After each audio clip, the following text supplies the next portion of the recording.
Hello friends. आज हम पढ़ने जा रहे हैं विलियम बटलर यीट्स की द वाइल्ड स्वाइन एट कूले। चलो कविता का परिचय करते हैं, समय बर्बाद नहीं करते हैं। यह कविता 1919 में प्रकाशित हुई थी और इस कविता का जो टाइटल जो है वही इसका जो काव्य संकलन था, वही इसका नाम था। वाइल्ड स्वान एट कूल, ये इसका नाम था। ये कविता प्रथम विश्व युद्ध के बाद में प्रकाशित हुई थी। चूंकि वर्ड्सवर्थ सॉरी चूंकि यीट्स है वो इंग्लैंड का कवि नहीं था, इसलिए ये विश्व युद्ध की जो भयंकरता थी उससे प्रभावित नहीं था। विश्व युद्ध की घटना एक भयंकर घटना थी जिससे लगभग सभी कवि जो थे वो प्रभावित हुए थे, लेकिन ये नहीं हुआ।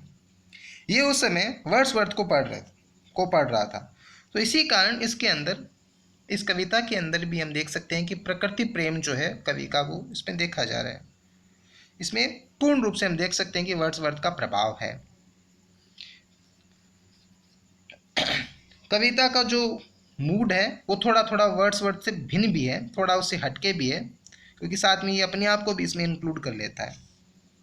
कवि इस बात से अप्रसन्न है कि उसमें धीरे धीरे परिवर्तन आ रहे हैं, चेंजेज आ रहे हैं। इसके विपरीत कवि उन 59 हंसों के प्रेम जोड़ों से भी प्रभावित है जो कभी बूढ़े नहीं हो रहे, हमेशा धीरे धीरे प्रेम करते जा रहे हैं। और कवि यहाँ पर क्या है, दुखी है। उसे उसका अपना प्रेम, अपनी बिलाउड उसे नहीं मिली, क्योंकि कवि ने पहले तो मोडगोन को और उसके बाद में स्लेटगोन को प्रपोज किया और इन दोनों से उसने प्रेम किया, लेकिन दोनों के ही प्रपोजल में उसे ना मिली, इसलिए वो दुखी है। 19 सालों से वो इन हंसों को देख रहा है, जहाँ पर वो इन लड़कियों से मिला वहीं उस जगह पर ये आज भी है और उन 59 हंसों को देख रहा है जो अपनी अपनी प्रेमिकाओं के साथ मस्ती से जा रहे हैं, आ रहे हैं। उनमें कोई सुंदर नहीं है, कोई भद्दा नहीं है, वो हमेशा सुंदर है, हमेशा प्रेम कर रहे हैं। लेकिन प्रकृति में इंसान है, उसको कोई पैसों से कम आंक लेता है तो उसको प्रेम नहीं मिलता। हो सकता है उसे कोई सुंदरता में कम आंक लेता है तो उसे प्रेम नहीं मिलता। इंसान के साथ भेदभाव हो सकता है, लेकिन जीव जीव के साथ ऐसा कुछ नहीं होता। वो मस्ती से अपना जीवन चलाते हैं, व्यतीत करते हैं।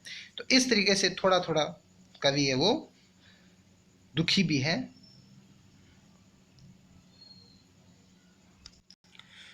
चलो अब हम सीधे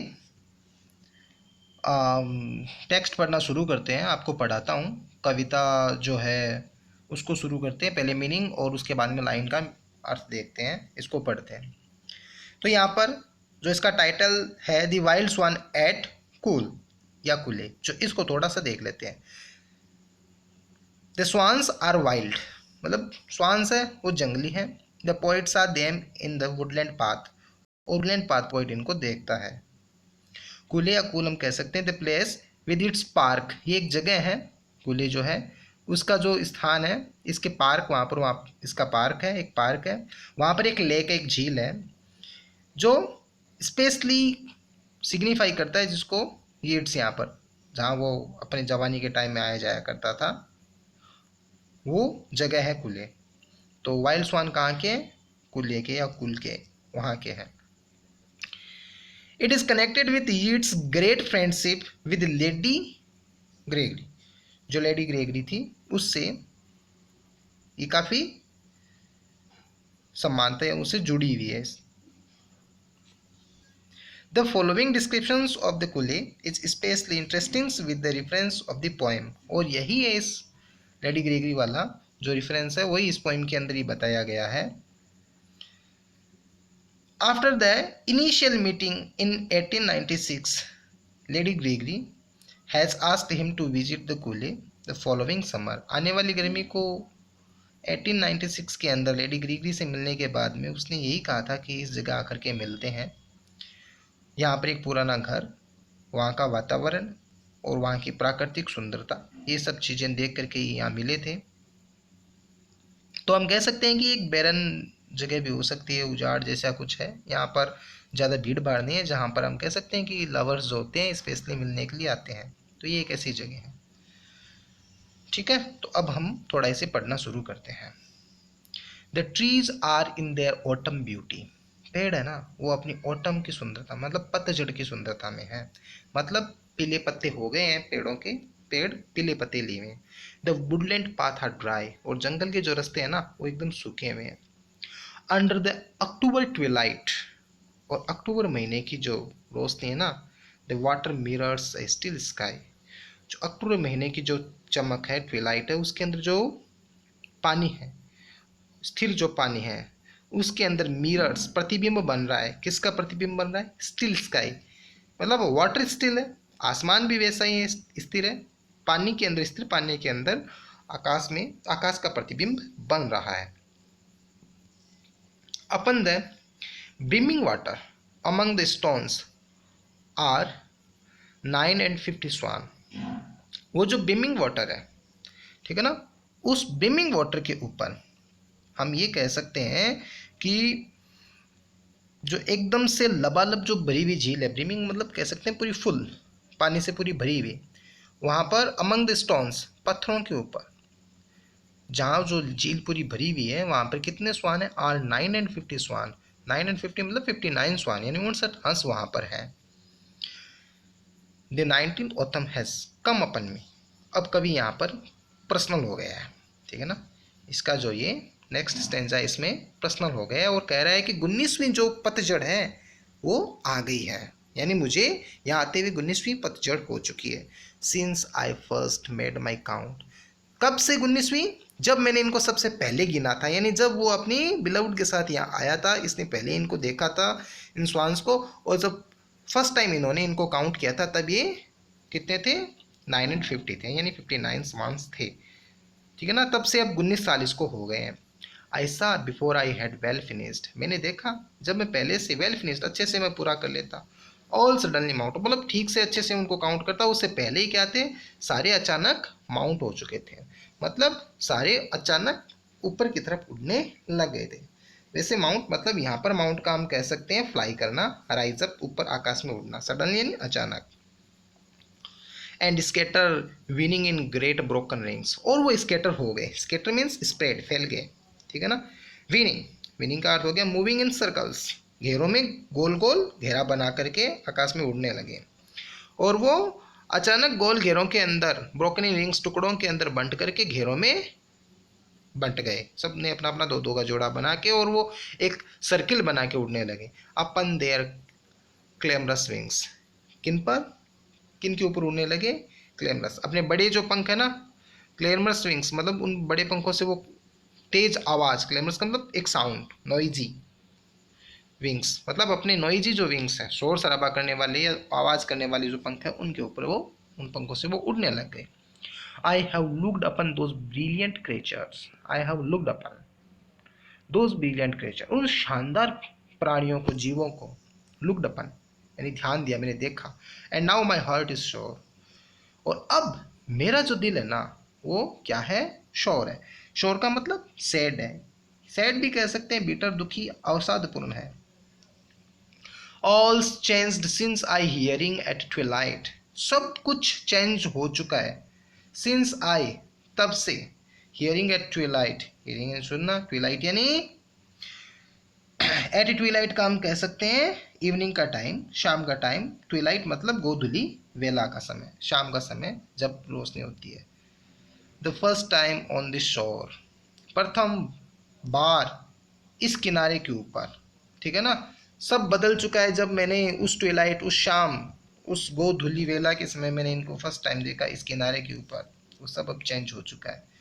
the bell beat of their wings above my head, और वो किसका? बेलबिट, पंखों का जो है ना, इनका बेलबिट का हम कह सकते हैं कि फ्लैपिंग ऑफ विंग्स, उनके पंखों का फड़फड़ाना। अब वो माई हेड, मेरे सिर के ऊपर, और उनके पंखों का मेरे सिर पे फड़फड़ाना, मतलब उड़ते हुए जो इसके ऊपर से जा रहे थे, अपने पंख जो फड़फड़ा रहे थे, मतलब इनकी उनके जो पंख थे वो उन्हीं की बॉडी से टकरा रहे थे, उनसे आवाज़ हो रही थी। ट्रॉड विद ए लाइटर ट्रेड, जिनसे वो क्या कर रहे थे? ट्रॉड कर रहे थे, ट्रॉड का मूव कर रहे थे, बढ़ रहे थे। वैसे ट्रॉड यानी किसी चीज़ को, किसी चीज़ के ऊपर से जाना, यहाँ हम कह सकते हैं मूव कर रहे थे। लाइटर ट्रीड का मतलब बहुत ही सॉफ्टली जा रहे थे, स्पीड से, बड़ी सॉफ्टली स्पीड से वो उड़ते हुए आगे जा रहे थे। Unwearied still, lover by lover, unwearied मतलब बिना थके, अनवीरिड कह सकते हैं, अनटायर्ड बिना थके, अनवीरिड हुए बिना थके, स्टिल ने अभी भी, लवर बाय लवर प्रेमी अपने जोड़े के साथ, अपनी बिलावड के साथ, हर प्रेमी अपनी प्रेमिका के साथ जा रहा है। दे पेडल इन द कोल्ड, और वो क्या करें, पेडल लगा रहे हैं, मतलब अपने पैर जो उनके पंजे होते हैं उनके अंदर झिल्लियां होती हैं उनसे वो पेडल लगाते हैं कोल्ड के अंदर, ठंड के अंदर, ठंडे पानी में उड़ते हैं वो। कंपेनिएबल स्ट्रीम्स और क्लाइंबिंग द एयर, ठीक है ना, वो क्या करते हैं, कंपेनिएबल, कंपेनिएबल का कह सकते हैं प्लीजेंट, आनंददायक, आनंद से भरी हुई स्ट्रीम्स लहरों के अंदर, और या क्लाइंबिंग द एयर, वो जब भी जहाँ पर भी वो पेडल लगाते हैं, हवा में उड़ते हैं या वो पानी में चलते हैं, तो वो एकदम क्या रहते हैं, मस्त रहते हैं, पेडल करते रहते हैं, मस्ती से बढ़ते रहते हैं। There hearts have not grown old, उनके दिल कभी बूढ़े नहीं होते, वो कभी बूढ़े नहीं होते, उनमें बुढ़ापा जैसी चीज़ें, वो फीलिंग्स नहीं होती। पेशंस और कॉन्केस्ट, वो हमेशा जुनून में रहते हैं, कॉन्केस्ट यानी जीत के अंदर रहना चाहते हैं, वो हमेशा जुनून के साथ रहते हैं, कॉन्केस्ट के अंदर मतलब डिजायर रखते हैं वो, कॉन्करिंग द न्यू लैंड्स, नई जो चीजें होती है ना, कॉन्केस्ट का हम कह सकते हैं कि वो डिजायर रखते हैं नई चीजें ढूंढने के अंदर, नई जगह जाते हैं वो, नई झीलें ढूंढते हैं, नए पुल ढूंढते हैं। वॉन्डर वेयर दे विल, वो जाते हैं जहाँ वो चाहते हैं वहाँ वो घूमते हैं। अटेम्प्ट अपन देम स्टिल, और जो चीज़ वो चाहते हैं उस चीज़ को वो अटेम्प्ट करते हैं, अटेंड करते हैं, वहाँ पहुँच जाते हैं। देम स्टिल, उन तक वो जाते हैं जो कि एकदम स्थिर है, कि है हर जगह वो जा करके घूमते हैं, जहाँ वो चाहते हैं वहाँ वो जाते हैं। बट नाउ, लेकिन अब they drift on the still water, वो ड्रिफ्ट कर रहे हैं, धीरे धीरे तैर रहे हैं, किसके ऊपर ड्रिफ्ट कर रहे हैं, किस पर तैर रहे हैं, स्टिल स्थिर, वाटर इन पानी, एकदम स्थिर पानी पे वो धीरे धीरे तैर रहे हैं। मिस्टीरियस ब्यूटीफुल, और वो एकदम मिस्टीरियस, हम कह सकते हैं रहस्यमय तरीके से सुंदर हैं, ब्यूटीफुल हैं। Among what rushes will they build, by what legs as a bull, जिनके बीच में है ना किस प्रकार की, कैसी उनके अंदर एक रश है, उनमें एक भागदौड़ है, जिनको वो बिल्ड करते हैं, उन बनाते हैं, पता नहीं वो किस प्रकार की उनके अंदर है, इधर जाना उधर जाना, क्या उन्हें कमाना थोड़ी है, कोई कहाँ जाए, कभी किसी पुल पर किसी किनारे, किस प्रकार की उनके अंदर वो रस है। बट वॉट लेग्स एज और पुल, कि वो कभी किसी पुल के किनारे पर है, कभी किसी झील के किनारे पर है, ठीक है ना, ये थोड़ी सी बात है, वो कह रहा है वो कि किस प्रकार के अंदर उनके अंदर भी एक रश है, वो उनकी सारी मस्ती की रश है, वो आराम से जाते हैं, घूमते फिरते हैं, मस्ती करते रहते हैं। डिलाइट मैन साइज, वहाँ वो लोगों की आंखों को भी आनंदित करते हैं, लोगों को भी प्रसन्न करते हैं, डिलाइट करते हैं। वेन आई अवेक समडे, और जब किसी दिन मैं जागूंगा, अवेक होऊंगा, जागृत होऊंगा, टू फाइंड, और मैं पाऊंगा, दे हैव फ्लॉवन अवे, कि वो उड़ चुके हैं, फ्लॉवन अवे हो चुके हैं, जा चुके हैं।